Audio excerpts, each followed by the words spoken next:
on this computer. I should be muted, right, by now? You don't have to be muted. Good afternoon, everyone. Seems like a spring day here in sunny near Chicago. The folks are getting vaccinated. The pandemic is a year in and kids are going back to school, and there's a sense of excitement in the air, not the least of which is because yours truly will no longer be the president of the Faculty Senate in just a few short months. And so I gathered together some of the current and recent leaders of the Senate, as you can see before you, to discuss what the Senate is and what sort of things it means and how it operates and what are some of the concerns that people have about how it runs and how we can make it better. And for those of you who are somewhat new to GSU or maybe didn't know these details, I'll just briefly tell you what I'm asking the panelists to tell you, and I'll read their bios in just a second. But I asked for Senate-specific bios, Senate and shared governance specific bios. So in that spirit, I will say I've been the Faculty Senate president for 4 years. Before that, I was Senate Vice President for 2 years and parliamentarian for a year. And I have been on the Faculty Senate now for 8 years. And let me go ahead and introduce the panelists, and we'll get into some of these questions. I'm just going to introduce you all in the order in which you emailed me your bios, if that's okay. So Chris Twittle. Chris Twittle is an associate professor in mathematics and the associate director of general education. In addition to his role as associate director, he previously served 3 years on the General Education Council, representing CAS. He has also represented the College of Arts and Sciences on the Faculty Senate. Dr. Amy Viaclia, assistant professor, coordinates the secondary English education program and teaches methods and children's literature courses. Currently in her 3rd year as a faculty senator at large, she served 1 year on the Institutional Policies Committee before moving to fill a vacant space on the Academic Program Review Committee, which she has also chaired for 2 years. And Ali Sipra has not yet joined us, so I'll hold off on her bio until she does. Daniel Cortese is professor of sociology and program coordinator for criminal justice and anthropology and sociology, and was vice president of the Faculty Senate from 2011 to 2015.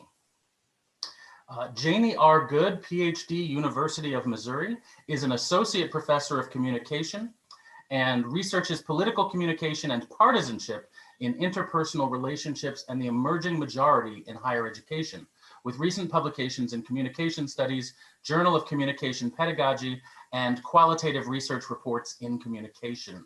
She has served as Faculty Senate Secretary and as a member of the Faculty Senate Executive Committee. Alice Keane is an assistant professor of accounting in the College of Business. She represents the College of Business on the Faculty Senate and serves as the Faculty Senate Secretary and on the Faculty Senate Executive Committee, the Institutional Policies Committee, and the Planning and Budget Advisory Council. Chelsea Vanderpool is an associate professor of management in the College of Business and is currently serving as a faculty senator as well as co-chair of the Administrative Policy Committee, APC. Andres Tamoulis, associate professor, joined what was then called the academic, what was it called? It was called the Educational Policies Committee. I got that wrong. Of the Senate upon his arrival at GSU in 2008 and remained with that committee until the spring of 2017, having served as chair for the last 4 years of his tenure there. As chair of EPC, he attended Senate Executive Committee meetings. He was a senator from the fall of 2015 to the spring of 2019. Also, from the spring of 2016 to the spring of 2018, he was Associate Director of General Education. And I guess this email wasn't open for me. Let me open it, and that would be Catherine. And it's a Word document, so let me just pull that up, Catherine, if y'all don't mind. Okay. Catherine Timko is professor of nursing in the College of Health and Human Services. She is currently vice president of the Faculty Senate and chair of the University Curriculum Committee. She has been a member of the GSU Faculty Senate for over 15 years. And who have I think just Maristella, did I get a bio from you? Why don't you quickly tell us what yours is, Maristella? Sure, I apologize for not sending my bio on time. So hi everyone, I'm Maristela Zell. Being that I am the director for the General Education Committee, I've been representing, such committee in the Senate. So being around here for 60 years with the Senate, and I'm an associate, full professor in the College of Health and Human Services in this Department of Social Work. And I also teach mindfulness throughout the campus. What am I forgetting? I think that's probably enough. Okay, well, thank you. And thanks for all of you for being here. And thanks to all of our attendees for joining us. Oh, wait, Bill, frantically waving in the top left corner. Go ahead, Bill. Yes, the often forgotten Bill Cressy, associate professor at the College of Business, senator and parliamentarian for more years than I care to explore. As parliamentarian, busy, herding the cats of the faculty senate, because you guys are all cool cats. All right. Thanks, Bill. And by all means, panelists, feel free to leave your mute buttons off. Feel free to just keep the audio flowing so that we don't have to spend a lot of time saying, Bill, you're muted. And you can also just interject, because I'm hoping that this is an informal, free-flowing discussion, unlike at Senate, which is a much more formal venue. I hope that I won't actually be calling on people, but of course, if I see silence in the room, I'm going to pick on you. So, so be prepared for that. And why don't we just dive right in? We have a question from an assistant professor who asked to remain anonymous. But the question is, and it's very broad, so I hope you all have slightly different answers to this, but in the spirit of identifying our collective goals, how does the Faculty Senate define shared governance?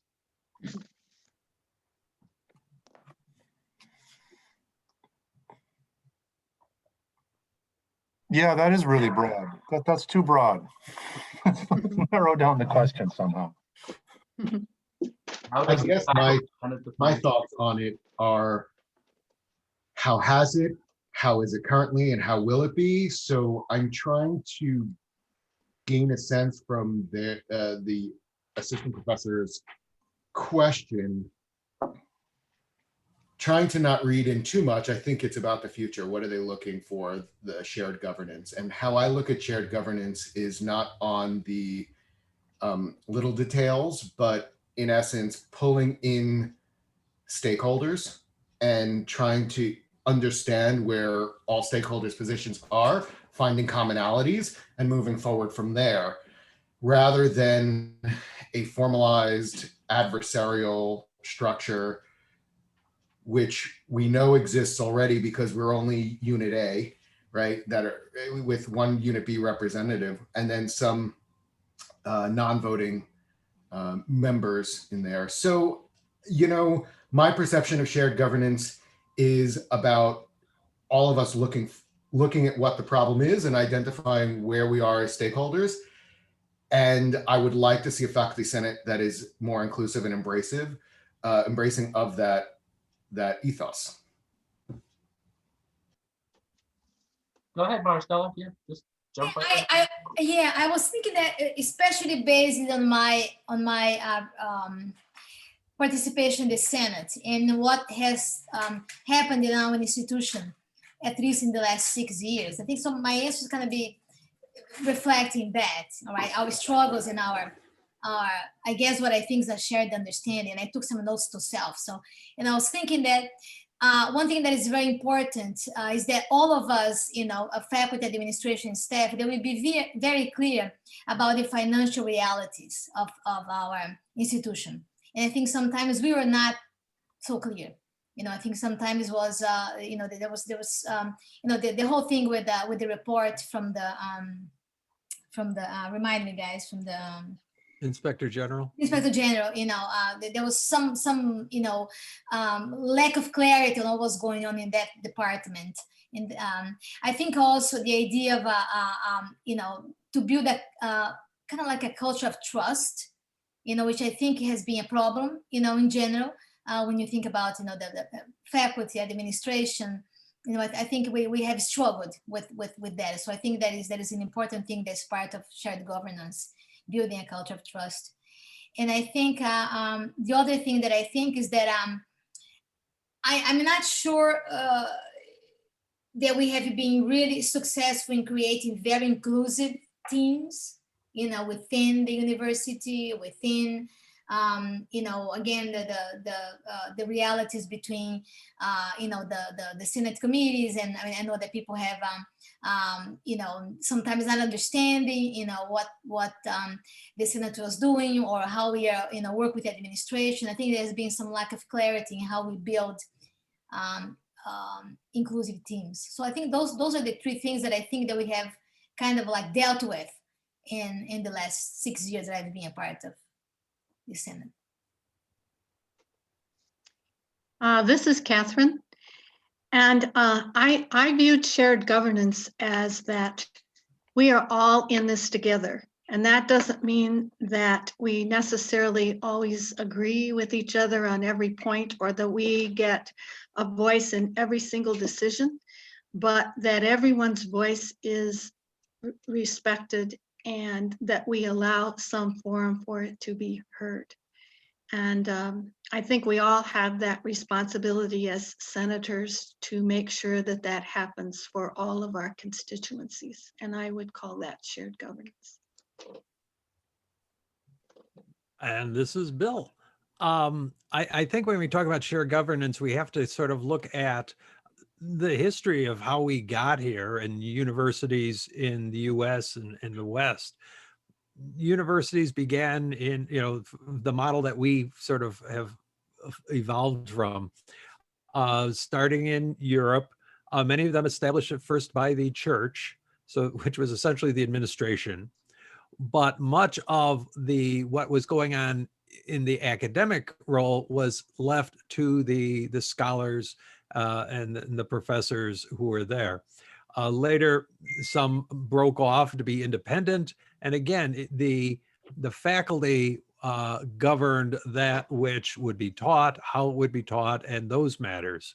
That was even recognized to some extent by the US Supreme Court in the yeshiva case, when they said that faculty really are not employees of the university, in that they have such a role traditionally in the governance of the university, in selecting fellow faculty members to join the faculty, of being involved in the decision of whether to tenure a faculty member or not.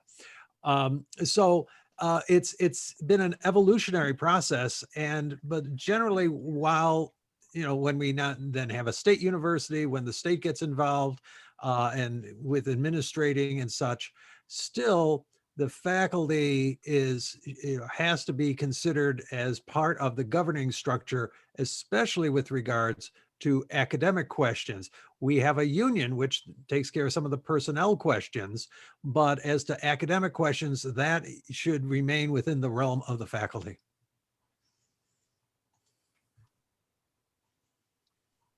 I'll just ask a follow-up here that is apropos of another question that we received via email. And I'll take it back to a previous answer, and I think it was Catherine's, about trying to find a way to be more inclusive, also Maristella. And I guess the follow-up question is, how? Can we talk about some of the nuts and bolts by which the Senate already does represent the faculty, and how the Senate could do it better? Or not necessarily in that order. Well, I'll jump in since I have my hand up, but it's hard to see in my sunlight of the window. When we had a consultant come by back in 10 years ago now to go and talk about the faculty senate, he noted that we did not have an academic senate, which included all stakeholders. So right now we have, in essence, faculty unit A faculty that speak, and then ins and outs of, administration comes in, guests come in. And so we see that model going on because the circumstances 10 years ago required it for us to function. Maybe it's not as useful anymore. Maybe we can have some broad ideas and start thinking in terms of an academic senate where collectively there's a recognition of lecturers not as hires by the chair, but actually a track of faculty who are teaching faculty and research faculty, right? But that requires broader understandings, constructions, but we can look toward that ideal and work toward it if we wanted to. And I'm not sure that we exist in the cultural zeitgeist anyway of allowing free-flowing ideas without it us retreating back to our silos. So in my explanation of how I would do it is I would look for an expansive structure that we could work toward. I'm not saying I want to be the one to necessarily shepherd that. I'm not saying that anyone couldn't do it, but we start with that mind frame and then we create the structures to go along with it. And this was a sociological answer from the sociologists here. If I could just speak to, in the years that I've been on the Senate, I think I've been on the Senate through about 8 Senate presidents. And during that time, I have really seen the Senate evolve with each leader, and each one has left its mark. And I think it's a credit to the resiliency of this body that with each leader, challenges have been met. And under David's leadership in the current Senate, he's given us a foundation of strong structures like the bylaws and the standing rules and the support for colleagues who lead Senate committees, and even innovative things like this webinar today. And I just feel like the structure is set so that we can continue that kind of innovation and include what Danny was talking about in terms of making more of a focus on the academics as a future projection and role for Faculty Senate. Alice, go ahead, and then I want to talk. I want to say something. Well, go ahead, Alice. Okay, I just wanted to say I'm coming from a position of not having a long tenure of years behind me at GSU or on the Senate. I've only been on the Senate, this is my 2nd year. And I've been at GSU as an adjunct for a couple of years and then as a tenure track professor for 5 years now. For me, it has been incredibly open. Anytime that I wanted to extend my service to the GSU community through virtually any kinds of means, both in the College of Business and in the university as a whole, I have found doors open for me. I've been able to join the Faculty Senate. I've been active in PBAC. I've been active in hiring decisions, both in my division and in the university as a whole. I've been on multiple committees. It just seems like there's open doors everywhere. And so when individuals say that they are having trouble, they feel like they don't know what's going on, or they're being held back or held out of decision making. I find that surprising, but so I just wanted to give my perspective. Obviously, I am not an experienced person in this, but with regard to shared governance, I feel like there is shared governance at GSU to a great degree. At least whenever I have wanted to be involved in governance issues, I have found the door open. So I just wanted to throw that out there. And I don't know the history of things and how they've changed, but I respect everyone on this panel so much, and I'm assuming that it has become more and more open as time has gone on, as Catherine has mentioned. maybe I'm just being too narrow in the way that I'm thinking about shared governance, or maybe I'm being too broad, exactly the opposite. I'm not sure, but I completely agree that within the Senate, we have absolutely, shared governance. We have respect, we have autonomy, we have support. I absolutely agree with my colleagues in that way. I was thinking more in terms of, again, the institution as a whole. And I think, for instance, we had a speaker that came not long ago here to talk to the Senate, Dr. Benjamin Ginsburg, and he really talked about something that I think is very important in an institution of higher education.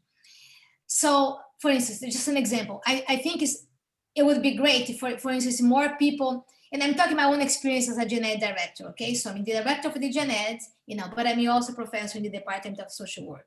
I think that's a good model of shared governance. So, I have a hand on curriculum, curricula. I have an understanding of how departments work. I have an understanding of what, the structures of something that is not like a disciplinary department, like the gen ed council. So I think that I like the model. And I would like to see, for instance, more administration, more deans, more chairs. I was talking about this actually today, the meeting that was before here, that deans and chairs would be like a common practice that they would teach as well.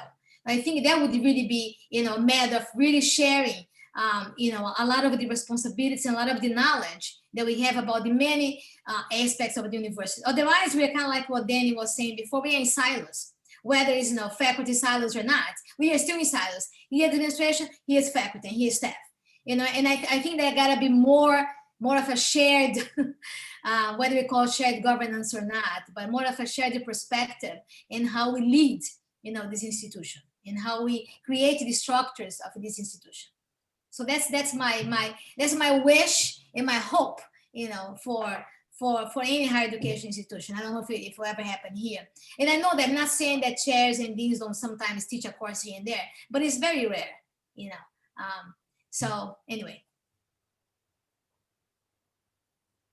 I'd like to add just kind of a very narrow aspect, but I think sometimes shared governance tends to be pretty abstract, and that's why we usually have kind of questions, which is a good thing because it gives us an idea of the overall purpose of Faculty Senate and other faculty committees and bodies. But I think one specific area where I think we've done relatively well when it comes to shared governance is how we deal with policies.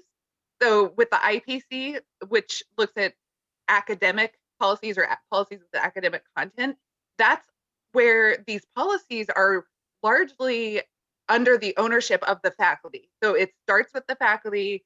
The faculty kind of oversees any changes or proposed changes that go through them first.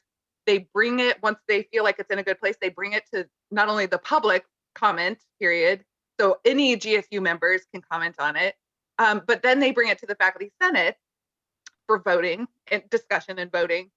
But it also then goes to the administration if they weren't already involved before in terms of the lawyer looking over things. And they can review it, they can suggest changes, which goes back to the faculty, or they can approve it, and then it becomes a permanent change. And that's a really great specific example of a mechanism where the faculty get a lot of say and a lot of ownership and in some ways authority over what happens with these policies, but they do so in a way that's very collaborative with other stakeholders, students, when it comes through the community comment period, and administrators and staff in some cases. So I think that's one area where if we want a concrete example of what can governance really look like in day-to-day activities, that's one example of where I think we do relatively well. And even on APC, which is administrative policies that don't have academic content, we still have faculty members. We have a faculty co-chair and faculty members of the committee who can not only weigh in on aspects that they would know as employees, as the employee side of being a faculty member, but we can also check for academic content and say, hey, there's academic stuff in here. This would impact students or faculty or what have you. And that's another mechanism where we can make sure that we have a voice. And it's, of course, I think it's a little easier with policies than it might be some other things, but that's one example I think we can look to for how it could play out in our day-to-day activity. I agree with Chelsea, and I think that that occurs on all of the Senate committees, that really, beyond just shared, it's a collegial environment on, at least I was on EPC with Andres, and we had input, and UCC is that way, and I'm sure that APRC is that way too. So I think we have many collegial relationships with administration as well as with faculty peers and faculty senate members.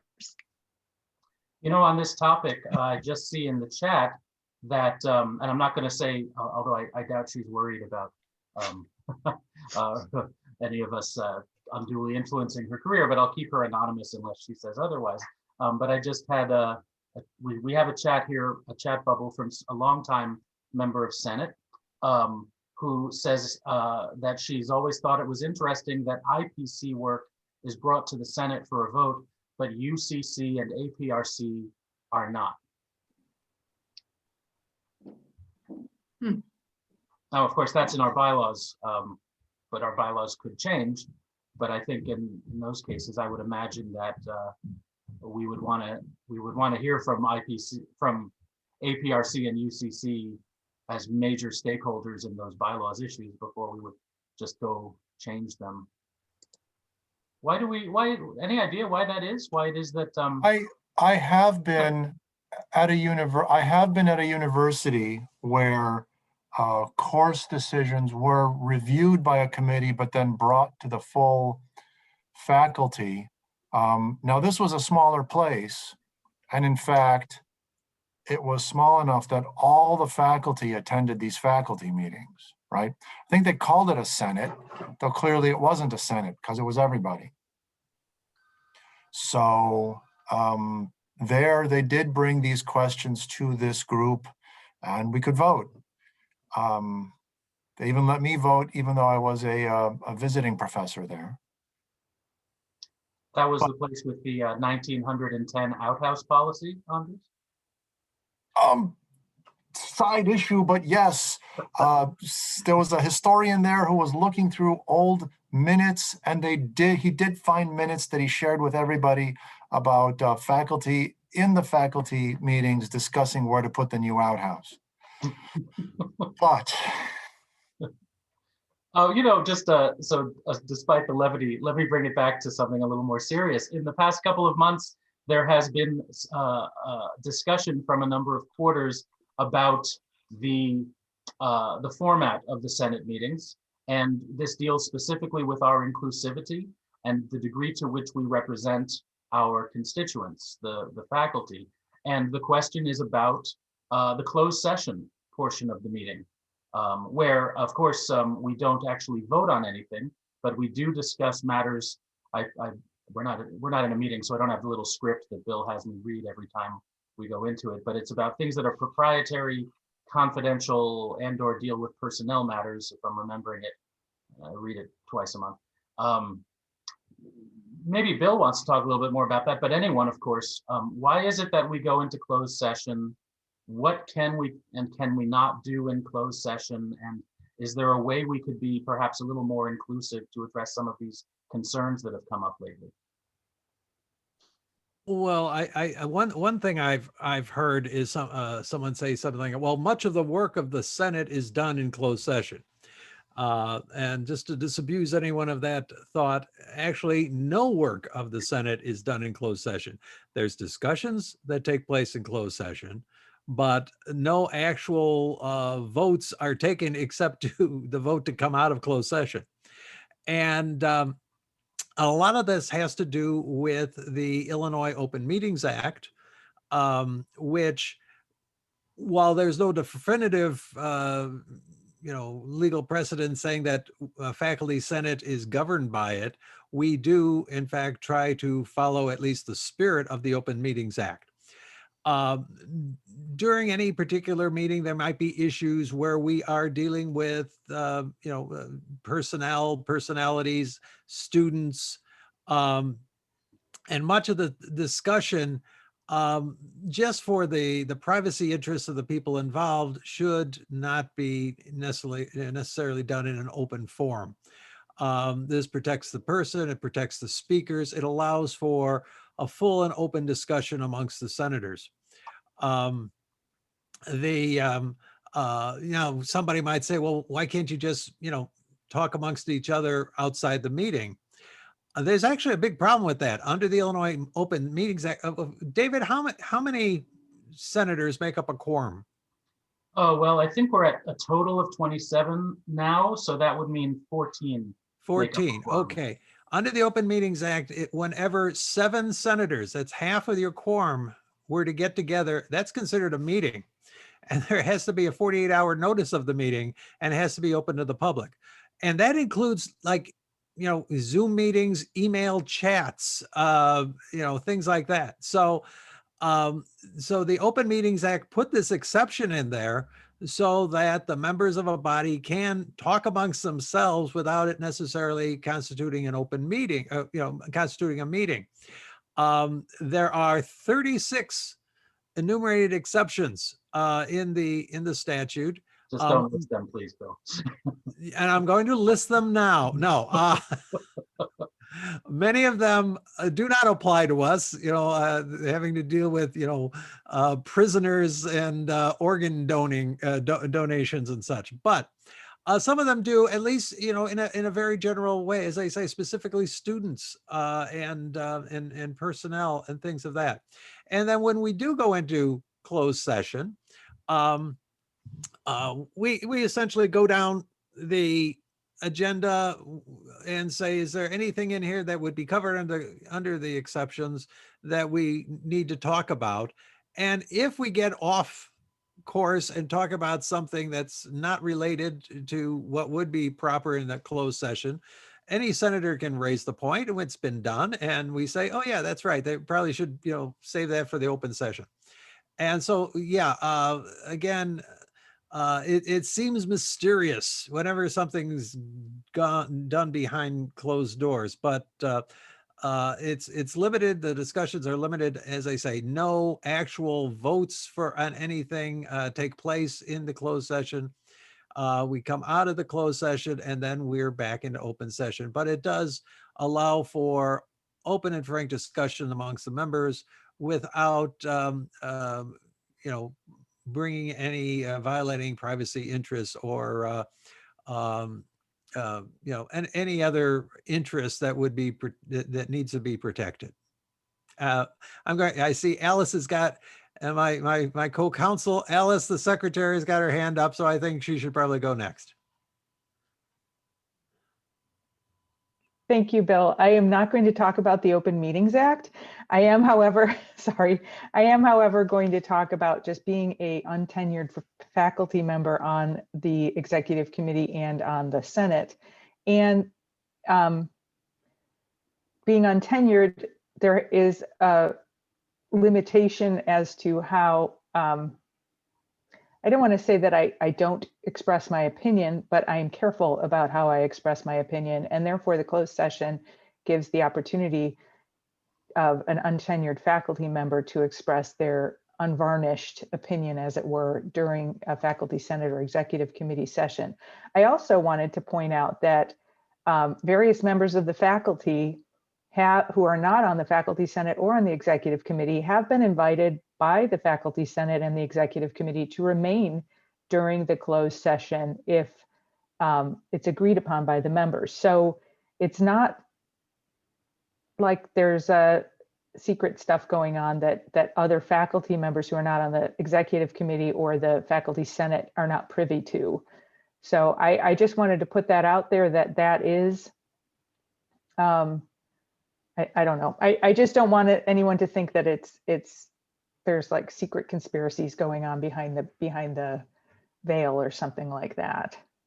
And just for the record, Alice Keane never said anything totally outrageous during the closed session. One of the questions was very much a nuts and bolts thing.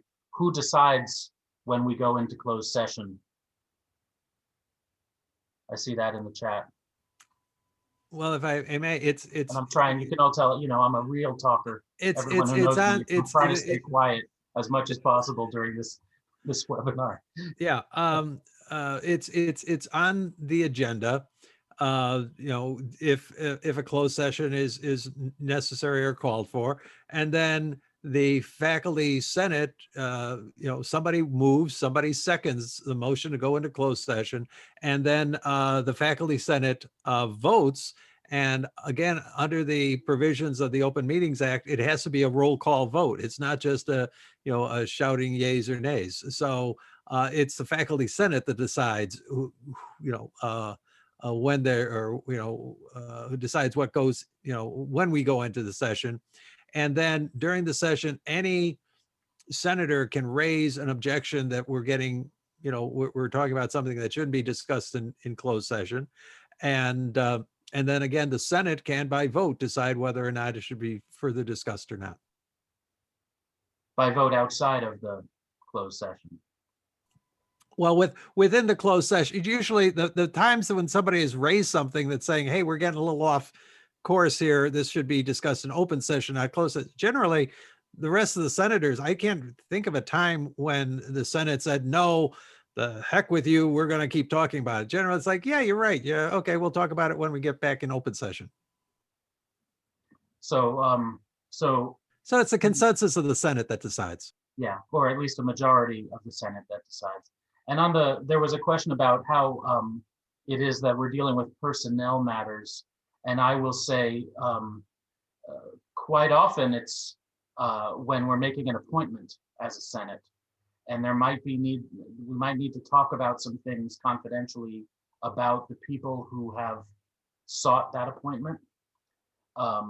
And questions of fit, of course, but also questions of, is someone overburdened already by too much service? Are they being pressured by an administrator to take on more service than they ought to be taken on? These are the sort of things we can say and talk about and discuss in closed session where the administrators are not present, to hear us say those things, basically. So I see a bunch of hands. Just get in there. I know Amy has probably wanted to get in for a while. I really do appreciate the comments about open versus closed sessions. And I've often questioned that myself. Like, how much do we really, is there to talk about in closed session? There are some things, I'm sure, sensitive issues we want to hash out or get a clear understanding of an issue. But I do agree that a lot of these comments can be made in open session. I do appreciate what Alice is saying. I'm also untenured, and sometimes it's helpful to say things in closed session and have an advocate who can say them in open session. Let those other person, the tenured person's comments be on record, and maybe, but you're right. There are some comments that indicate why not. Why should it be protection of untenured faculty? And I'm moving towards my tenure, and maybe I'll feel differently. I've been tempted to just say pass. I don't have an opinion one way or another, but if there is someone who is bringing something to the table or is moving to go into closed session, I feel like I need to respect that and honor that request to see what it is about, to see if there's a reason that it's not an open session. So all of that is to say I'm very much on the fence on the hows and whys and the nuts and bolts, but I do appreciate the questions and for the people listening to recognize that we have, some of us are nervous about that.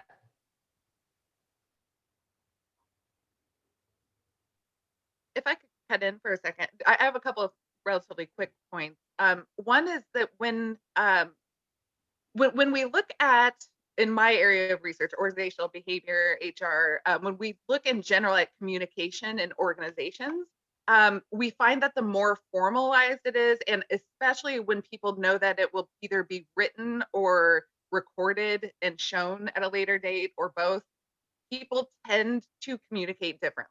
It's just in our nature to be a lot more careful, which people brought up already, to think about how things are written. Now, I can't say we necessarily do that in Senate.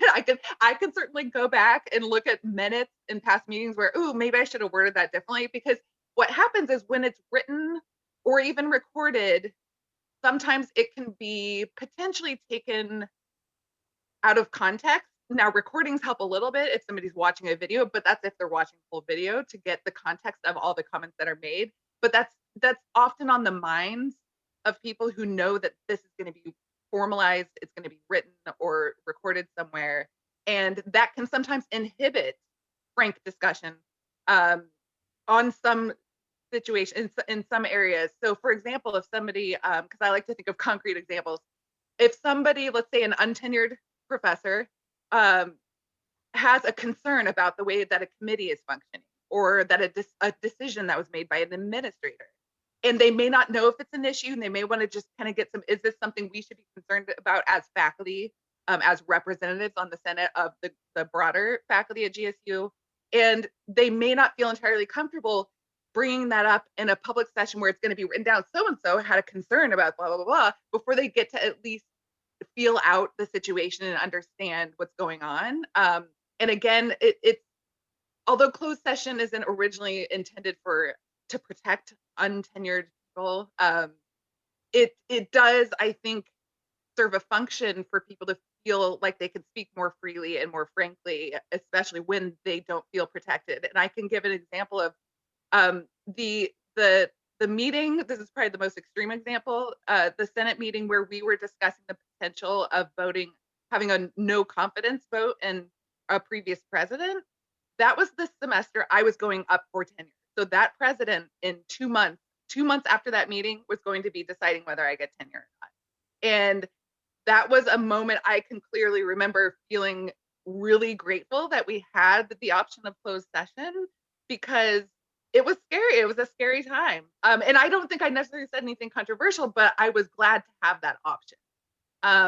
And so I think there are pros and cons.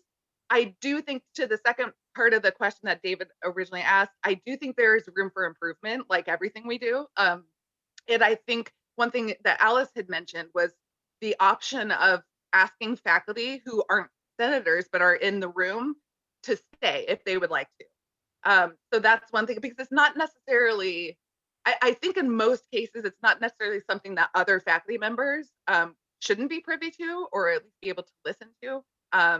So I think that's one area where we could look at things to possibly change or improve. And maybe others, maybe like if the student, a lot of times we'll have a student, the student Senate president in the meeting. That could be another potential one if we know we might be discussing an issue in closed session that's somewhat controversial, that might impact students, and they may feel more comfortable in a closed session voicing certain things. So just my 2 cents on this issue. Danny, can we hear from Janie first, just because I don't want her to have to turn off her camera and not participate in this particular moment. And clearly she wants to be part of this part of the, go ahead, Janie. Thank you, David, and thank you, Danny. I this is not the forum to have a debate, and certainly not one over definitions, but I do think we need to clarify a couple of things. Transparency is the wrong word. Transparency assumes that we are conducting business outside of the open public, and all of our votes are public. So we're not being not transparent. And so I know there's a rhetorician who's talking here, and maybe Carrie could help us come up with a different word because transparency is not it.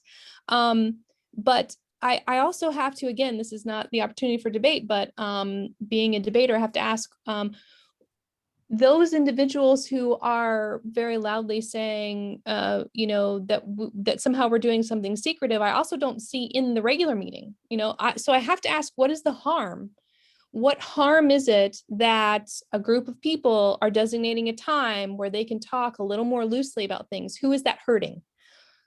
who's being hurt by Senate going into closed session and having a conversation, and then coming out of that closed session, and many of us saying what we still think and feel, and there's still being debate. So the idea that somehow there's no debate post the closed session is just an observation of someone who's not in there. There's still a lot of debate.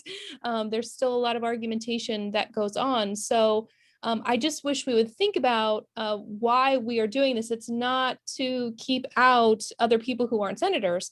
It's to make sure that we are protecting our members and allowing for a true and open dialogue, because there is a considerable amount of disagreement within Faculty Senate on many issues, and that people can speak how they really feel and what's truly on their mind without worrying about, oh, that person's going to review my portfolio, in a little while. And so I think that's what we need to think about. But how we talk about this issue is really important, because transparency is a highly politically charged word. Saying that we're doing something in secret is very politically charged. And so I wish that we would talk about it in terms that were more applicable to the situation, rather than using terms like that, which tend to gin up people in an emotional way that I don't believe really is applicable to this situation. And then I would like to also then re-up Chelsea and everybody else who's saying, we're not closing out other non-senators, and if they want to sit in on meetings, they can find a way to sit in on the meetings. We can certainly do that. I'm sorry, people are responding to me and I can't read and talk at the same time, so maybe I'll come back. Thank you.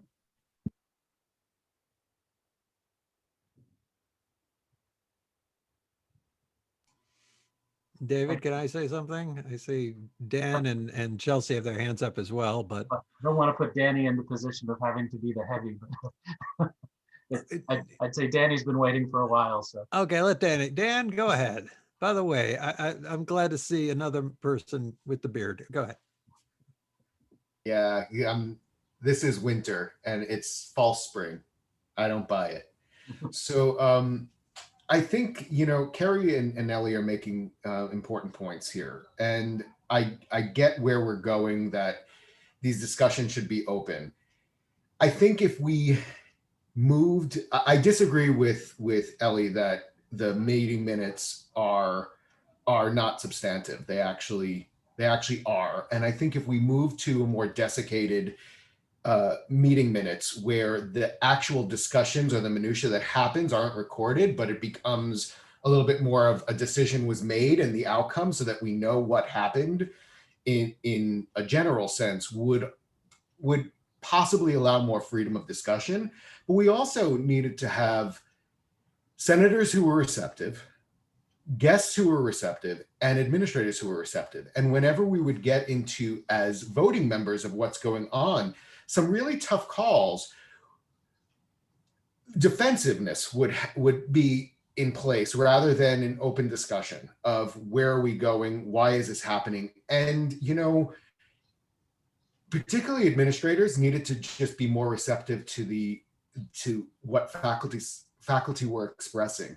We're still put on, and I'm just going to take a quick step back. We still have this zeitgeist going on at Governor State University of this idea of transforming a student-centered construct to a student-serving construct, which moves us away from focusing on students, their needs, to a construct of, I'm pretty much a glorified server and here to do everything that I can to facilitate students in their learning, but in a different construct, right? It's about doing extra uncompensated labor. And when we had these frank conversations about what's going on, about overloading of service, overloading of having to be a therapist for your student when we're not qualified to do that, or support staff, these become part of the debates that administrators who have this desire to move in that realm weren't listening to faculty being open, they were being defensive. So I could think of about two, and this is back in like 2013, 2014, 2015. So this is a long time ago. where we just had to have these private conversations to get our thoughts together in a collectivity. So maybe it's a vestige of something that was past and now we don't have to worry about it. So we should revisit it, right? But that's where our bylaws, we have a structure of revisiting the bylaws, recertifying the ground Standing rules. I say the ground rules, but what is the term, Dave? Standing rules. Standing rules, right? So we can revisit it. And that's where I think that we could have a little bit more of that wiggle room. But there is some safety in that idea of having that private space to be like, wait, what are we really trying to work on here? So, and I want to be clear, I don't want people to think that I'm not student-centered in my teaching, but there comes a point where I'm a sociologist. I can't do what is being asked of me for a student, right? And I need to be able to express this without being told that I'm not student-centered, right? And that's an attack, that's an ad hominem attack, as opposed to a debate. So I'll leave it at that and allow Bill to go through. Well, thank you. Just two quick things. Going back to what Jane was saying, I totally agree with what she said.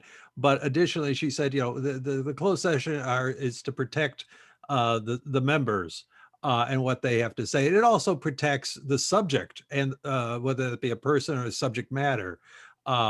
That you know, that a discussion about them is not being aired in public, and especially if it's about an appointment or, you know, something like that. So we're also protecting that person. As to the minutes, the comment, nothing of substance is recorded in the faculty senate minutes. Just the contrary. The only thing that's recorded in the faculty senate minutes are the substance. The idea of minutes is to record the actions of the body, not what members of the body said. It's not supposed to be a transcript. It only reports the actions, and that's what it should be. Now, if a particular senator were to say something in open session and says, I want this put on the record, then that goes in. But that is not the purpose of minutes. It's to record the actions and not have positions taken by members, et cetera, named or unnamed. Thank you. Thanks.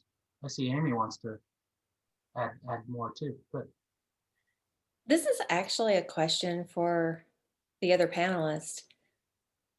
Is the closed session more to you to speak amongst faculty without the seeing and hearing of administration, or to close off any other communication? So I think that, and me by just saying that, actually, I think that's where some of the nods are coming from. And I think the attendees could maybe appreciate that it's not the actual closing off of faculty that is the concern. It's administration attends a faculty senate meeting.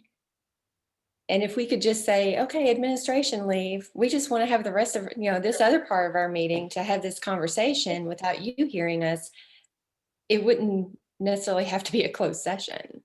that's a really good point, Amy. I'll just interject quickly some history here. So until a few years ago, the administration made a point of leaving so that we could have our own time without them being in the room. And then that started to change, and administrators began approaching me, very senior administrators began approaching me early in my presidency, saying, well, we'd like to stay and hear what you guys have to say. And we had some discussions, the officers at the time, executive committee, et cetera, about how we should address that request, because we felt there was a need for faculty to talk in a formal setting like the Senate without the administrators being present. And that's when, I forget, maybe, well, Bill's been the parliamentarian for my entire presidency, so maybe it was Bill who, I don't want to accuse him of anything, but maybe it was Bill who suggested this way of doing it. I only remember that you wrote the script I'm supposed to read before the I have vote. broad shoulders. Blame it on me. Go ahead. But that's, so I mean, that was the original intent, not to exclude faculty, but to exclude administration. by the same token, I'm thinking, the faculty who are on the Senate, and this leads into another question that we were asked by email from Carrie. If Faculty Senate speaks on behalf of all faculty, specifically in conversations with administration, how do you intend to ensure that the Faculty Senate knows what the faculty want? And so part of, for me, the closed session thing is about the fact that the senators are elected by their constituents to make the decision to go into closed session, to make the decision to make appointments, to approve policy, all the things that senators vote on. But let's get to what Carrie is asking in her email question.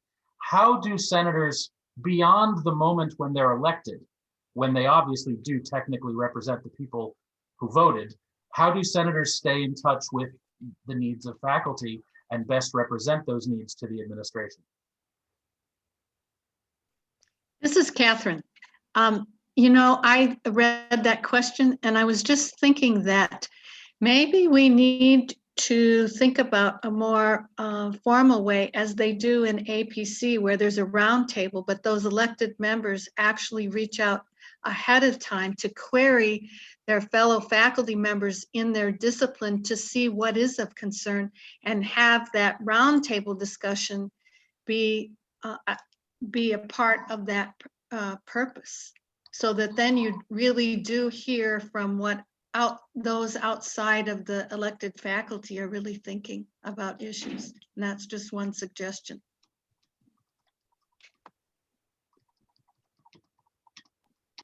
I'll go ahead. Yeah, I think that's a great idea. Anybody who's in CIS is probably very familiar of me, stopping people while they're in their office, getting lunch, before the age of COVID, saying, hey, what do you think about this? We're talking about this right now. What do you think about this? I mean, I think, speaking of the future of Faculty Senate, we have come a long way, and I think we now, not that we weren't before, but there's an influx of individuals who have vision and agenda for what they want Senate to do. And before, I'd say 10 years ago or whatever, it was hard to even get people to run for Senate. It was hard to fill seats. And now there's competition. I think David could speak to the numbers of the number of people who are running and the number of people who are voting. So I would say that we're actually just now getting to the part where we actually have constituencies, and we have people who have different opinions who are running for the same office. And that's supposed to be how this works, right? You elect people who you believe in their vision, and then when they go into Senate, they are representing your vision.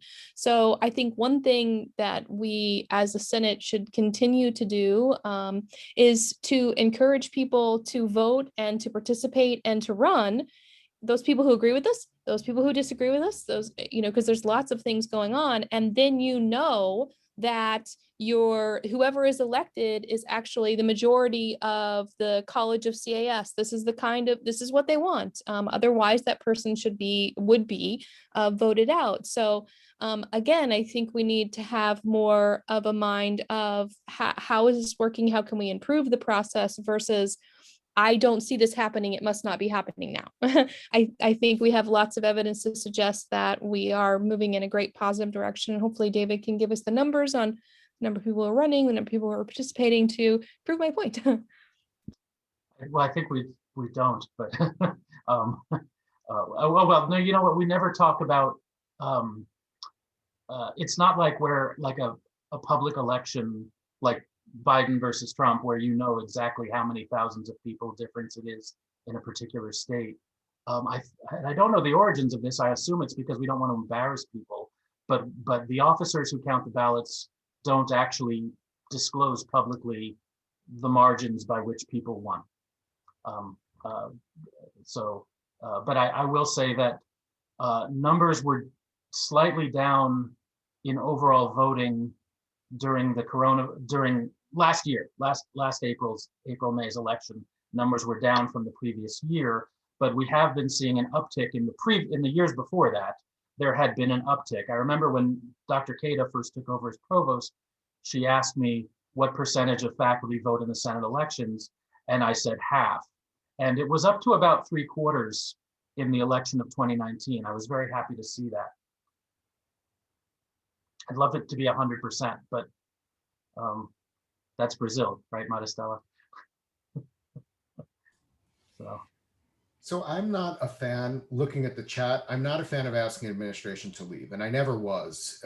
Even when that ended up in our bylaws when I was, and our standing rules when I was a faculty senate vice president. And here's why. I really see more of an inclusivity aspect to this, an academic senate. I do want to hear the voices of people who are not physically represented.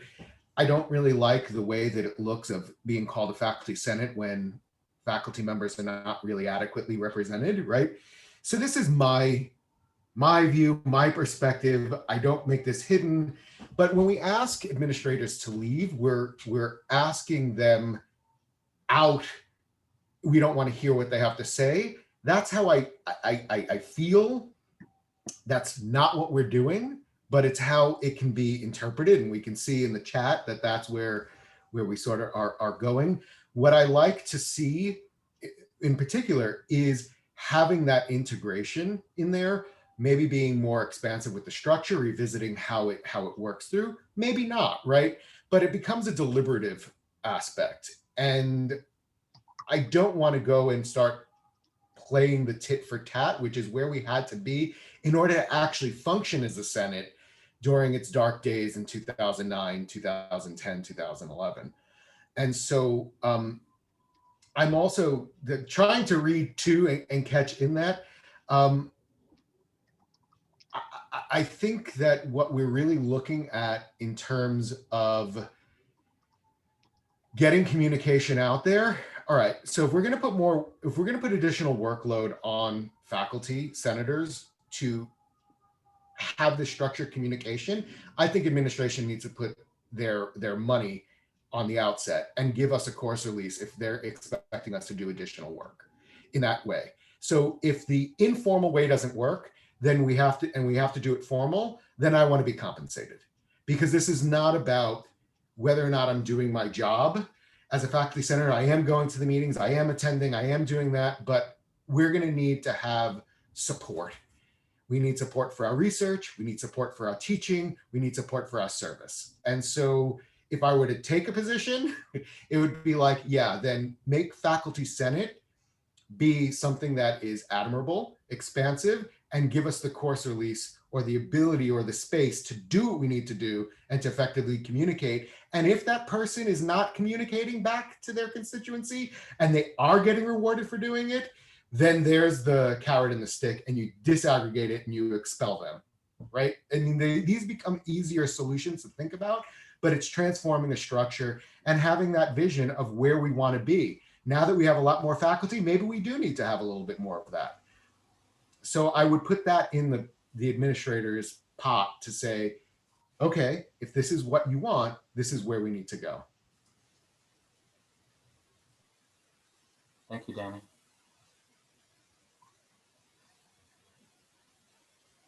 And on that note, there's a second question that came in from Carrie Morris via email.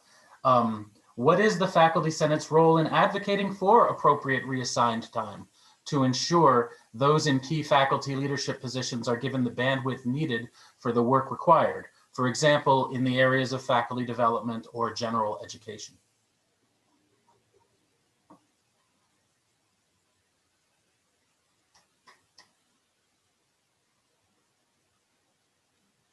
Oh, you want us to say something? Anyone on the panel? I always felt that was a little bit more of a union thing, maybe. I mean, maybe the faculty senate and the union could work together in moving in that direction. But certainly the faculty senate by itself can't do anything. I think that's correct. I think there's language in the UPI contract that,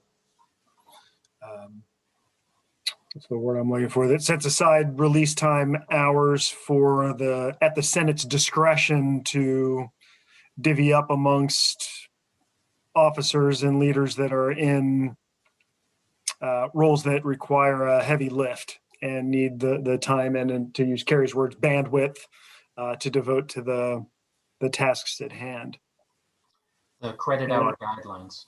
Yeah, and I think to follow up on what Danny said, I think it would be nice for both organizations to lean a little harder into getting more release time for the service load. I think one of the things that we face as an institution is a little bit of an imbalance between tenure line faculty and the Unit B and adjunct and visiting instructors that are not expected to carry a service load, despite the fact that many of them do step up to the call and take on responsibility.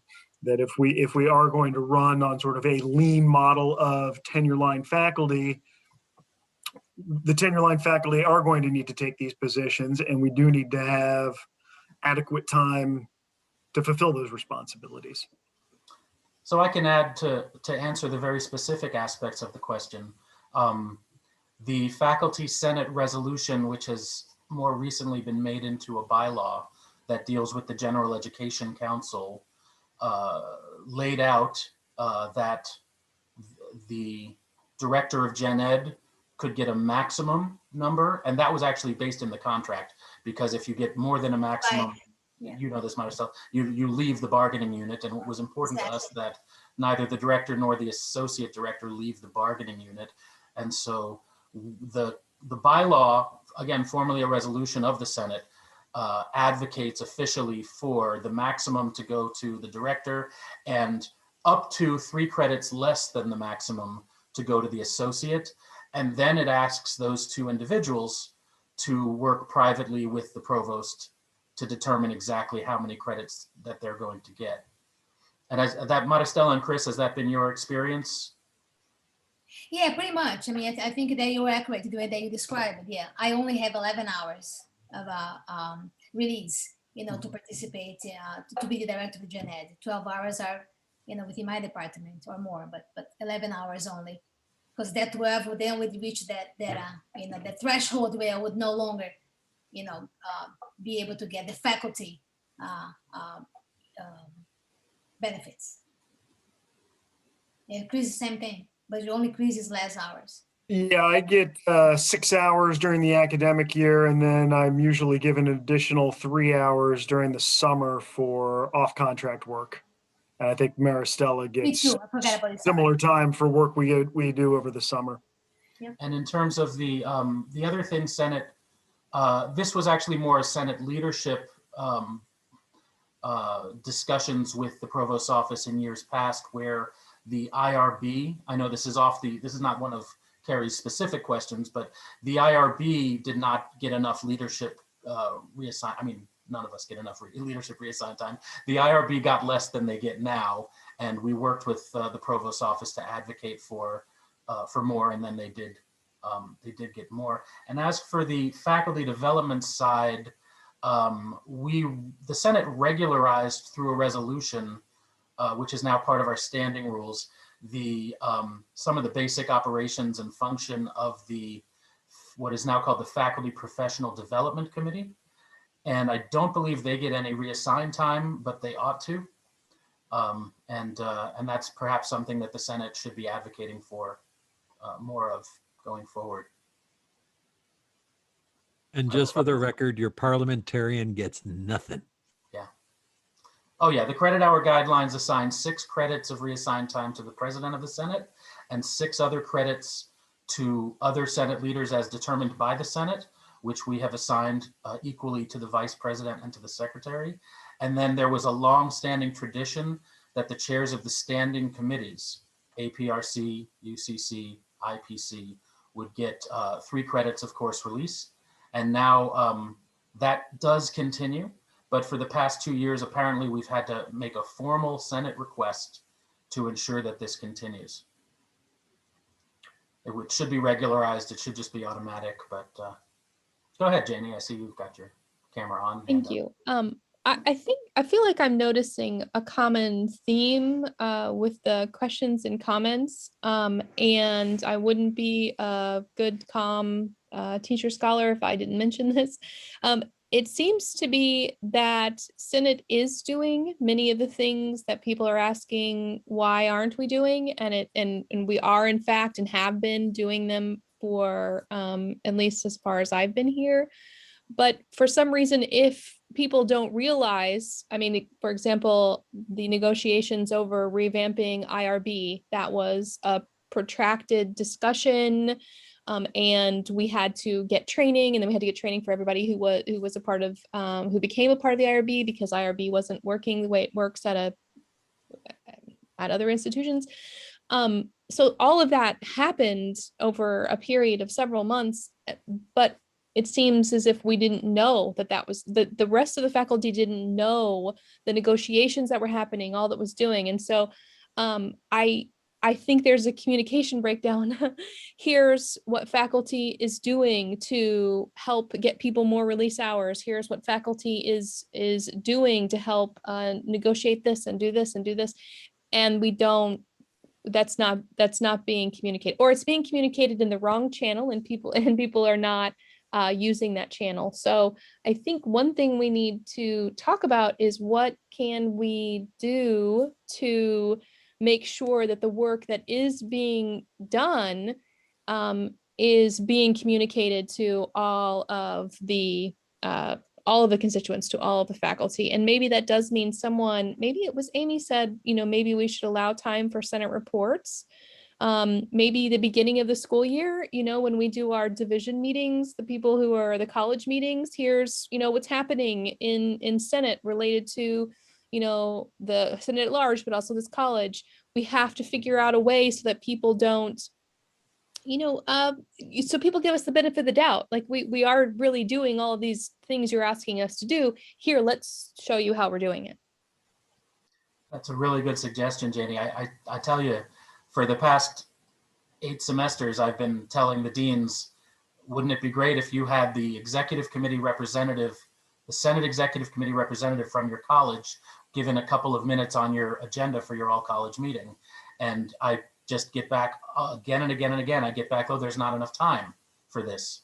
And I'm thinking, and I think we're all thinking, what's the purpose of an all college meeting if you can't hear what's from the faculty perspective, what we need to know as a college. Yeah, sure, yeah.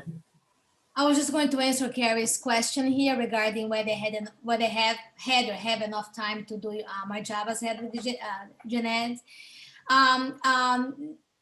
I think I need more time. I think I would have liked more time. And no, I don't think I had enough. But I also was sort of dividing that between me and still wanting to be a professor in my department. So part of this was also what I felt that I could do. And yes, I think that 11, I think just half a time is not enough. I think we need more time. I mean, me and Chris are up to, behind the max. And then we have also secretary in the gen ed, they help us a lot because there are just some parts of being director of the gen ed require more work than others. Like the assessment, for instance, is a major endeavor, so that takes a lot of time and a lot of effort. So I don't know, just to answer the question, pure and simple, no, I mean, it's not enough.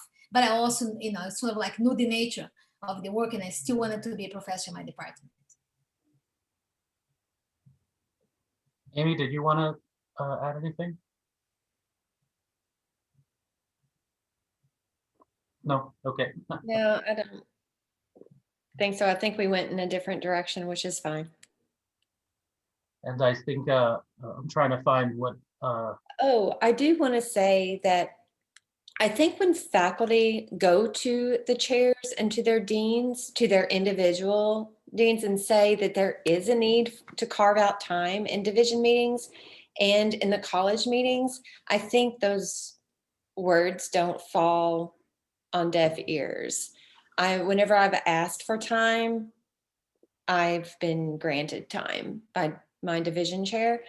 So sometimes it just takes you standing up for what you think is right. And if you need time at a division meeting, you ask for time at a division meeting. I think they're more likely to hear and respect their own faculty making that request. I think there's a little bit of a challenge when it comes to actually putting things into action. I can think of a couple examples where myself and the other College of Business senators formally asked our faculty to stay after a college meeting, just the faculty that we represented, to get their input on, they were kind of big issues that we really, and somewhat controversial. So we wanted to get their input and make sure that our discussion at Senate and our votes were representative of our college faculty.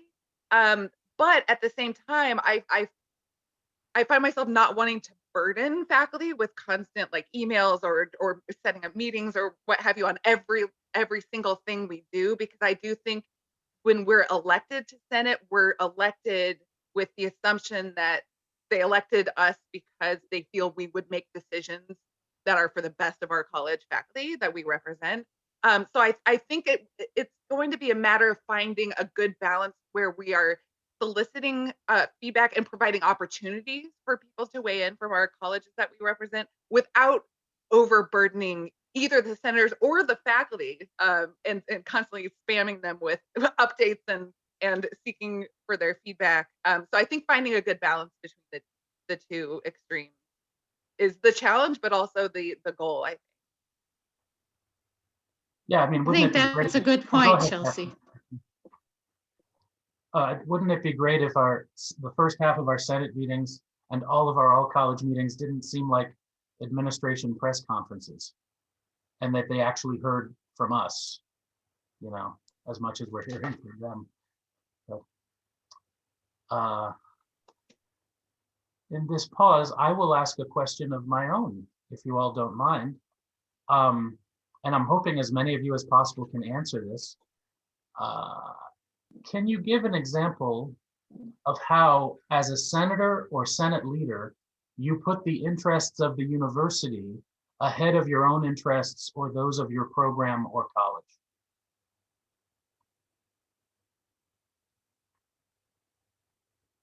And I should say, for everyone who's watching Ben, this, I got distracted reading the chat. Could you repeat that, please? I could repeat it. I just wanted to tell everyone who's at home, all of the email questions I had already forwarded to the panelists, so this one is coming as a bit of a surprise. Can you give an example of how, as a senator or Senate leader, you put the interests of the university ahead of your own interests or those of your program or college? I can just say, in being chair of UCC, that often there are, or that we try to be very fair in terms of how we process the multiple levels of curriculum changes and syllabi and that kind of thing. And so that we're fair to everybody and that we don't single out the programs that we individually represent. And I think we uphold pretty specifically to that rule. And so it's for the good of everybody's program and not just the ones that we are most tied to. That would be my example. I'm not even, I have 15,000 examples in terms of the gen ed. I mean, we try to work with the entire institution. I mean, we work with the lower division student community. We work with admissions. We work with, I mean, it's part of course, because of the nature of gen ed and the linkage that we have with all of these other aspects of this institution and with all the colleges. So I absolutely think that the gen ed does that, you know, works for the welfare of the entire institution, in particular the students. Yeah, Chris, if you have anything else to say, but I think we absolutely, that is so much part of what we do in the council. All the representation we have, but anyway, I'll let you speak, Chris. Well, yeah, I'll just, to follow up on that and to speak a little bit to a couple of the comments in the chat. I do think it is important that faculty leadership is behind driving general education. I don't think, while there is certainly enough work to go around for multiple full-time positions, having a full-time non-director of general education sitting under the associate provost or something would shift that into an administrative directorship. And I think that maintaining control of the curriculum is a faculty responsibility and right, and that we should continue to exercise that. And I think Maristella is right. General education spans all of the undergraduate programs for sure. Whether your particular program offers courses that are a part of the general education program, your students are taking courses in the general education program. And that needs to be designed so that the students are getting the information that they need. I would love to see students take more math, but that's not for everybody, and that's not necessarily going to fit well with everybody's career goals. So we try to create pathways to success that are going to help the students prepare for their academic and career goals. And I think we've made a good move in that direction with the focus areas. And I think as we continue our assessment and that evolution, it will continue to be a campus-wide discussion. It's one of the things that I think is valuable about the General Education Council is that it draws voice from all across campus, administration, all the colleges, the library. Everybody is there to participate in the conversation and keep it as a university-wide community.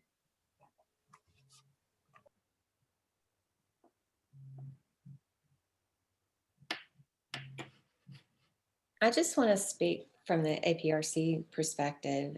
First of all, I want to give a shout out to my team because they're amazing and they represent all the different divisions, which is very important because when we are looking at programs for approval, we need those insights and to know what's happening from one end of the university to another. And the representation is quite amazing, and the thorough the eyes for detail that are on the committee are amazing. They've been so patient with me. It's quite a learning curve, to be honest. I'm sure Catherine can speak to that. I don't know when you started with UCC, but it is quite a learning curve, and I love the direction that we're heading with APRC, and it's a lot of time. But being on faculty senate, I've learned so much. So all of that together has really made me appreciate how everyone in the university works to make students more successful, no matter what area that is, programs, courses, representation. I just feel honored to be part of it.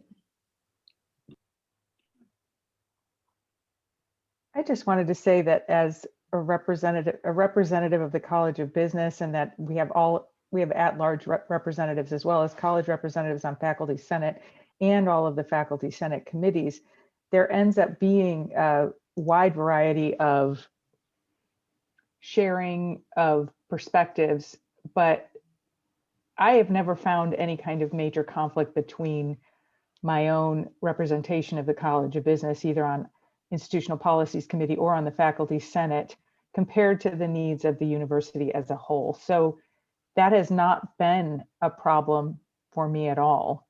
But making the College of Businesses, to the extent that it's an issue comes up that is particularly important to the faculty in the College of Business, that's my role, is to provide that information to the Faculty Senate, bring it up, and or to the Institutional Policies Committee as their representative. But it hasn't been a problem at all as far as my tenure on both the IPC and the Faculty Senate have come up. So there were a number of decisions that I had to make as a senator, some that were harder than others. But the one that I'll speak to was probably the last thing I did as Faculty Senate Vice President, which was to chair the General Education Creation. I forget, like the task force or implementation task force, right? And so I would represent in College of Arts and Sciences this aspect where we were taking a heavy load, right? Because our college is so massive in the lower division courses. So we were taking a heavy load, but I tried in the conversations that I had with all the stakeholders in there to create as best I could, emulating an academic structure like organization that allowed communication amongst multiple areas, because we couldn't have, by our structure, we can't sit on the board meetings as faculty, we can't sit at the dean's council as faculty, but they can sit in our space, right? So it was all these silos that we were competing with. And I just tried to create a structure that was open and paid homage to our university culture, but could still operate. And I think that's where the push was, well, since CAS, College of Arts and Sciences, is really running the show, they should have a greater representation or proportional representation. And I just, my feeling on that vote was no, but I let stakeholders come up with that idea. And then they came up with a more equitable distribution, and I let it go where it needed to, rather than taking what would have been in my college's best interest. So I think that that's a really good example of how I in particular did it. But I know it sounds like I'm applying for a dean's position or something like that, but I'm just answering the question, right? And so I think most of us who are elected have this ethos of trying to look for the greater good, and however we're trying to do it. And I really see that as an overall theme with the faculty senators in the overall governing body. This is Catherine. I'm sorry to interrupt, and this is a little off the topic, but I have another meeting and have to go. But I just want to say that I feel so privileged to serve with this current group of senators who I feel are really dedicated and really put their hearts into making the Faculty Senate a place that we can be proud of. And with David's leadership, I think that's been accomplished. So I'm sorry, but I have to go. Thanks, Catherine. Take care. Okay. Other self-sacrificing comments? Or not necessarily I comments. was wondering if I could ask a question, if this Sure. might be a good moment while people are considering whether they have to leave or not. Now everybody's going to leave. No. Well, I was just thinking about all of these topics and the kind of the theme of shared governance that I think is a factor in a lot of these issues that we're discussing. And I just, maybe I shouldn't say this out loud without thinking about it, but I just had an idea of, I wonder, I know it's been brought up every once in a blue moon about the fact that our board of trustees does not include a faculty member, and some do at some universities. And I don't know if this would necessarily be a faculty senate issue primarily, or some other body, but I wonder if that, looking to the future of the Senate, if that might be another area for shared governance that we might want to look at advocating for, because I know that off and on, even before my time at GSU, I've heard stories, about how there have been times where things were really great in terms of shared governance, working with administration and the board of trustees, and there have been times where it wasn't so great, it wasn't working out so well. And I wonder if one of the missing pieces that could maybe make the whole triangle work more smoothly together would be having a faculty representative on the board of trustees who could kind of ease any or create bridges, if you will, between the different bodies, because we have a student trustee, but not a faculty trustee, and I would hate to put that kind of thing on students. So that's, I guess, sort of a question. Does anybody have any thoughts on that? Do you think that's not a good idea? Do you think that could backfire? Do you think that's not our business? Or do you think that's something we should maybe try to advocate for in the near future? If I could, the student trustee is on the board because state statute says there should be a student trustee on the board. I think we would have to go and talk to our friends and buddies down in Springfield to get a truly full participating faculty trustee on the board.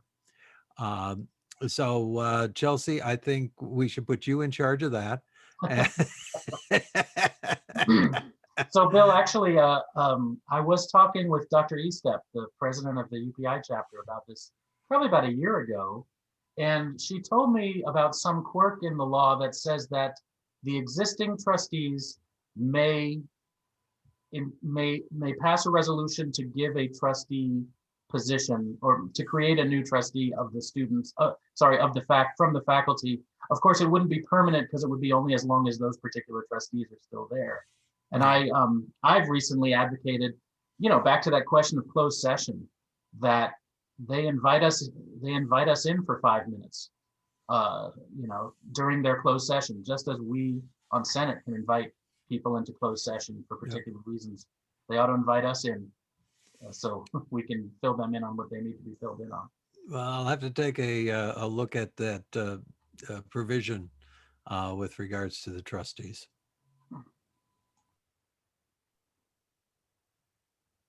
But again, going back to the original question here in general, this is a question that is present whenever you have a representative form of government. Are you looking out for the best interests of the entire body, or are you just representing, looking out for the interests of that particular constituency that you represent? And representatives always have that balancing that they have to take into consideration. Those of us on faculty senate who are elected from a particular college, it's a little more incumbent upon them to reflect their particular constituency. Those who are elected at large, again, are looking out mostly for the best interests of the faculty as a whole. But all of us have an interest in the university, and I think we all would acknowledge that. So it's a balancing act that we all have to work on. And again, the constituency that elects us should elect someone who they can trust with that ability to, decide, when their interests and how they should weigh them on any particular issue or vote. I will say there's a tradition for at least 3 Senate presidents that after you become Senate president, the next time you're reelected to Senate, you move on to an at-large line rather than represent your college specifically. And so that you have your position on Senate as well as your leadership position are both reflective of the entire faculty constituency.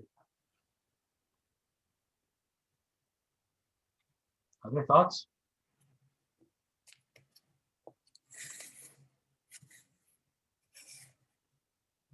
Other questions from the panelists? Thank you, Chelsea, for starting that. We should have more. Yeah, yes. Maristella, what's the name of your cat? Right. Let me ask you all this, because whether you're going to be on Senate next year or not, Senate will be electing a new Senate president. And I'd like to know what each of you is looking for in the next Senate president. You could name 1 or 2 particular things, either in terms of continuity or in terms of change.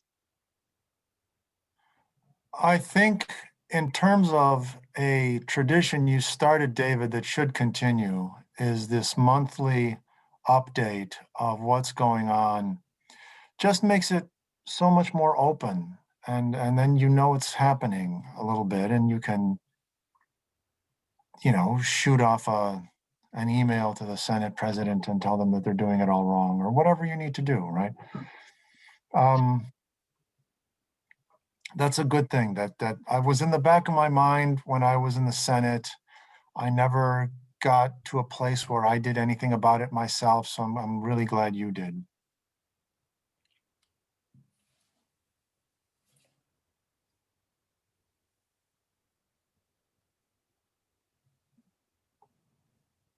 But on another note, I do need to leave. So Thank you, Andres. it was very, very interesting. Thank you. Thank you. Other thoughts? What are you looking for in your next Senate president? what should she be doing? Well, I think there's and again, almost any sort of position like that, you need someone who's able to perform the balancing act between, you know, zealously advocating on behalf of the faculty, but without doing it in a way that can be an irritant and can be seen as divisive by both the faculty and administration, or, you know, staff or union or students or whoever. So you really need a, you know, sort of a diplomat in this role who can be both, you know, persuasive and a zealous advocate, but doing so without, you know, causing disruptions. It's not an easy task. You know, that's why we only have so many diplomats in the diplomatic corps. It's a difficult, as I say, it's a tightrope to be walked, and so that's a quality I think is necessary in anyone in that particular leadership position. I would also say that it's very important that the next Faculty Senate president, like David has a door open policy to anyone in faculty, and that faculty feel comfortable approaching the Faculty Senate president to discuss issues that come up, and know and faculty can understand and trust that person to work in their interests, in their best interests. I mean, I think that's appropriate for anyone who is on the Faculty Senate and is elected as a representative of the faculty at large or their college.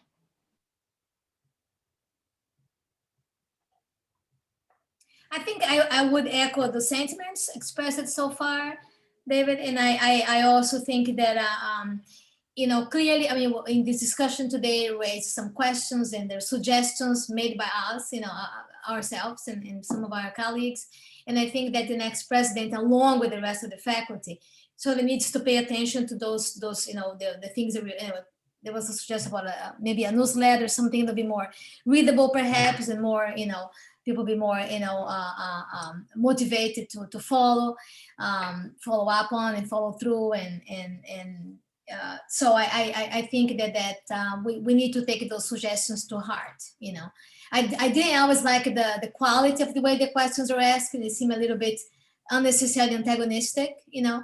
But on the other hand, I also see you know, how important it is for us to heed, you know, to those questions and to those suggestions. So.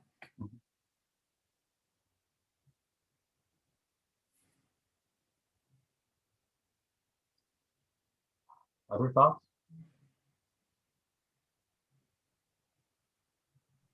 I would just mostly agree with everything that's been said. I don't think I have really anything to add. I think those are all kind of the main points, other than perhaps donuts at every meeting. I know Dave provides coffee when we had in-person meetings. So when we return to, well, not provides, but that makes sure that it magically appears at our meetings. Yes. So I would advocate for maybe donuts or cupcakes. Those would be fun. Yeah, my predecessor, Barbara Winnicke, had the really unfortunate position of being president of the Senate during the budget impasse, and we couldn't use our money during that time. And so on the first meeting after I was elected president, we had all this coffee, and you know, it wasn't because, you know, I had worked any magic. It's because Springfield had passed a budget, right? But there is, yeah, the refreshments matter, I think, in terms of making us all feel like collegial and like there's a reason to be here. Well, I mean, there's lots of reasons to be here. If I could throw something out, this really isn't sort of a suggestion for who the next president should be or what type of person the next president should be. It's more of a suggestion coming from my role as secretary, is that the absolute lack of any kind of administrative support for the Faculty Senate. It is an enormous amount of work to do everything administrative, and I know David and Catherine and Bill handle their share of administrative tasks, as do I. It's incredibly burdensome. And so having a dedicated administration or piece, someone, I think that Veronica and Monica Holden and other people related who are, deal with the website do their part, but it's just a huge burden to be asked to serve. Quite frankly, it makes it hard to serve on the faculty senate in a leadership role because of the lack of support. I mean, when you think that people in the leadership roles on the faculty senate should be spending their time communicating with faculty, working out issues and that sort of thing, and instead we're busy typing things up on our computers and trying to get them posted online so that people can see them. Until you've done it, you really don't realize how much administrative day-to-day requirements there are. So I would think that that might be something that the next faculty senate president, I know that you've been working very hard to try to rectify that, David, and hopefully the next faculty senate president would be able to take up that mantle and make it a little easier to serve in these roles. Yeah, I find myself really looking forward to those few months where there are 5 Thursdays, because it's like I get a week off and I don't have to prepare a packet. Merging everything into an Adobe document. I mean, that's just one of the tasks, of course, but gathering everything together and putting it in so that we could send out these packets so that in a timely fashion, so that senators can see all the information that they need to see on time for the meeting. That's a lot of secretarial work. I shouldn't say secretarial because it's not your job, Alice. It's the president's job under our bylaws. But yeah. So Danny, the question on the table is, what are you looking for in the next Senate president?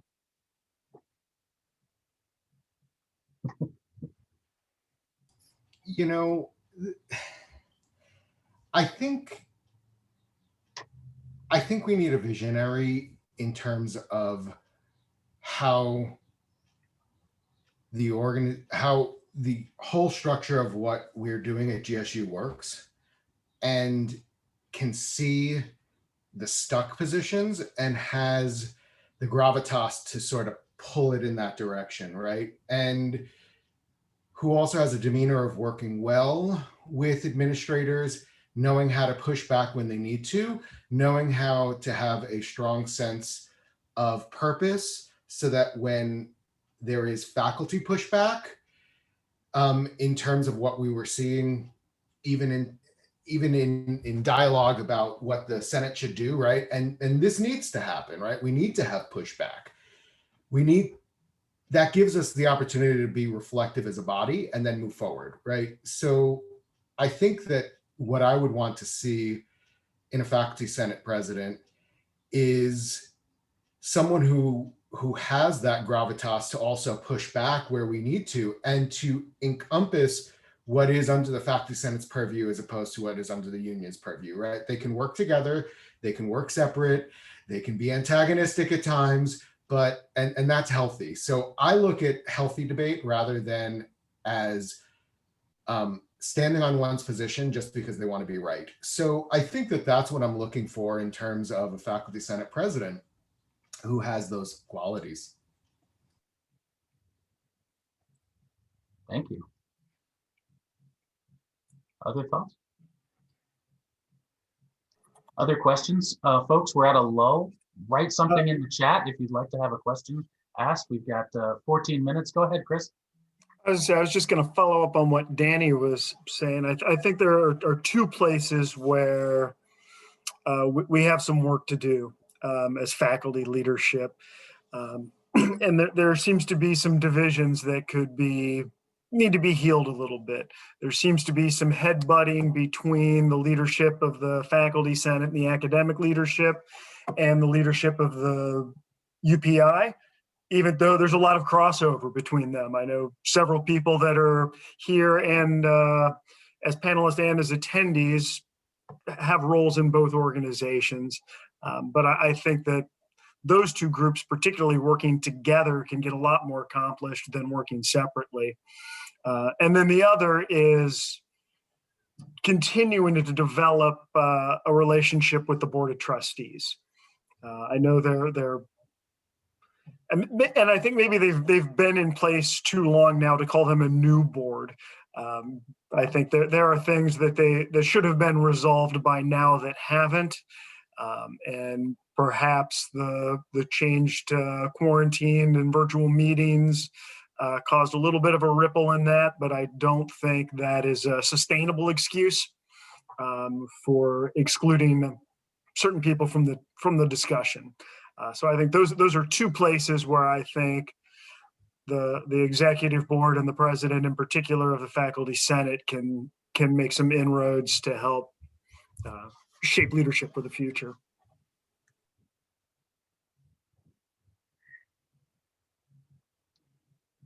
Other thoughts?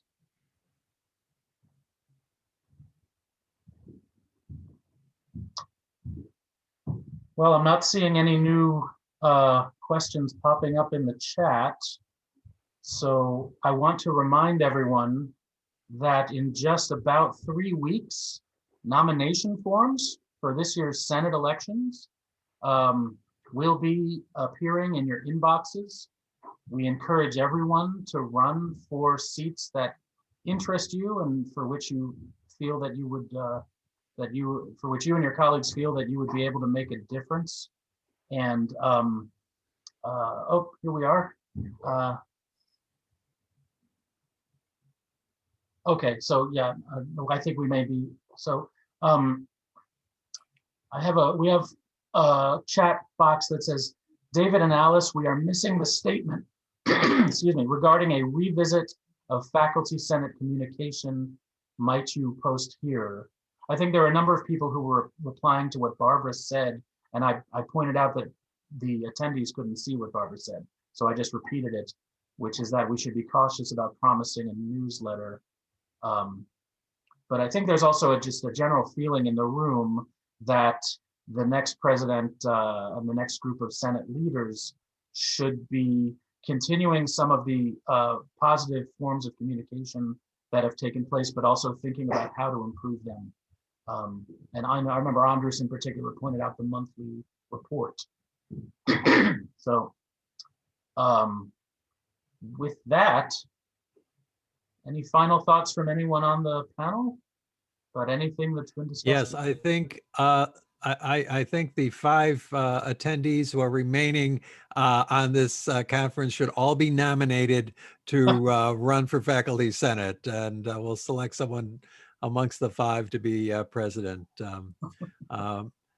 Barbara's emeritus, so I don't Alice think she is can shaking be her head. I don't know. I think I they're all. think I those need a 5 break. show the core of what we need. Dr. I need a Wagner break. testified, and you were describing someone who could hit that border between advocacy and politeness, I think, Bill. And I was thinking about Steve Wagner as you were saying that, but he's just told us in the chat box that he formally declines. Steve, I do hope you'll continue on Senate in some capacity in the event. And I will say, as we conclude, it's been my fantasy for several months that a whole bunch of people run for Senate president as friends, and that they have a variety of different views, and then there's no hard feelings. And of course, that is a fantasy because things all very rarely work out that way. But I would hope that we could have something like that, where it's just a friendly election among people with different outlooks that we can all be proud of. So in all go ahead, Amy. in honor of transparency, you've kind of gleaned some of the ideas about what some of us have offered about the next president of Faculty Senate. Now, be transparent about the role and what it would entail so that there's a full view of what you see as primary responsibility. Thank you. I guess that is a good way to use our final minutes here.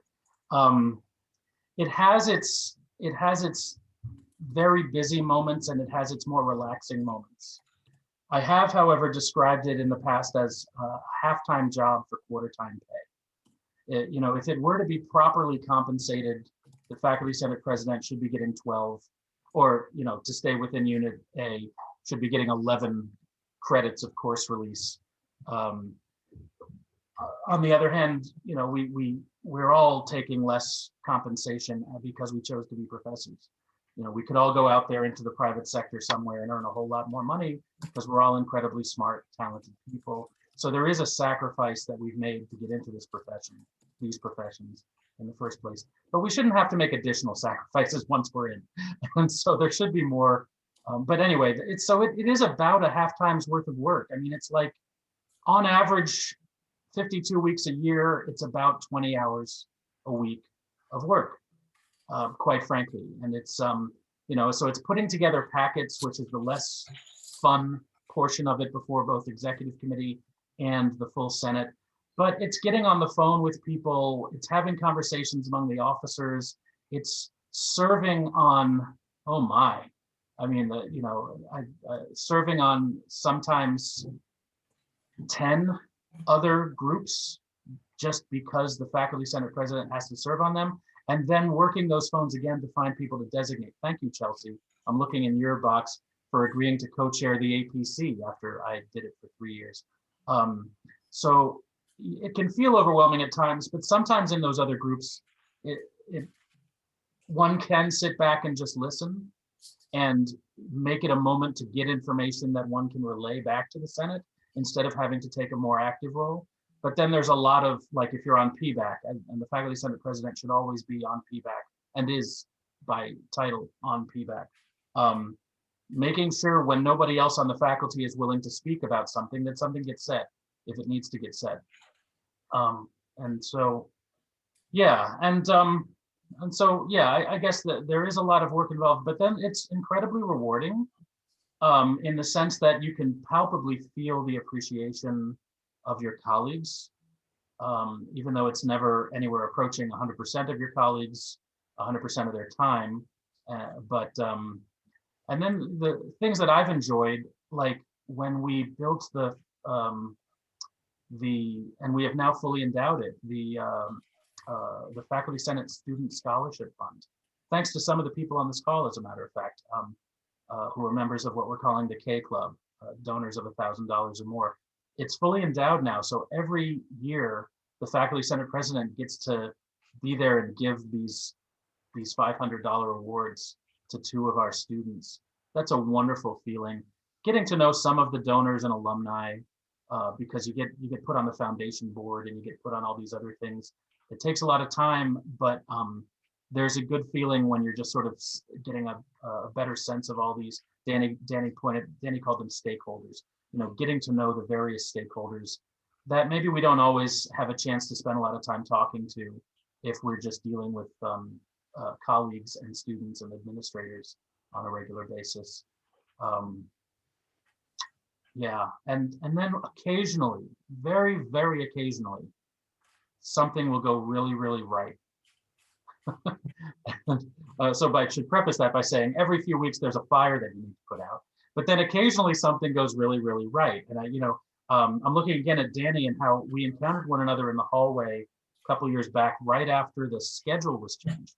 You all remember how Senate built a task force of multiple stakeholders, and then it took like 2 years to work everything through and get a Senate vote. And then about 5 months later, the provost said, "We're adopting the new schedule based on what the Senate voted." And what a wonderful, palpable moment that was, sense of accomplishment.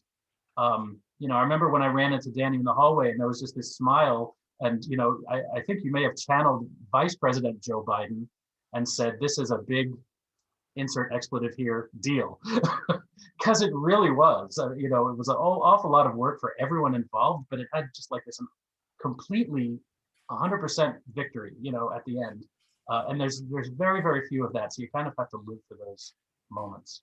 And those are what I'm going to think about when I'm quietly advising the new president in my capacity as country doctor or immediate past president. So, any other final thoughts from anyone? Thank you, Amy, for that question. Okay, hearing none. Once again, elections in April. Thank you, everyone who participated both as panelists and as attendees. We will be posting this on YouTube as well as the chat so people can see what the questions and comments have been in there. And so thanks again, and get out there and enjoy the good weather if you can find time. Take care, everyone. Bye, everyone.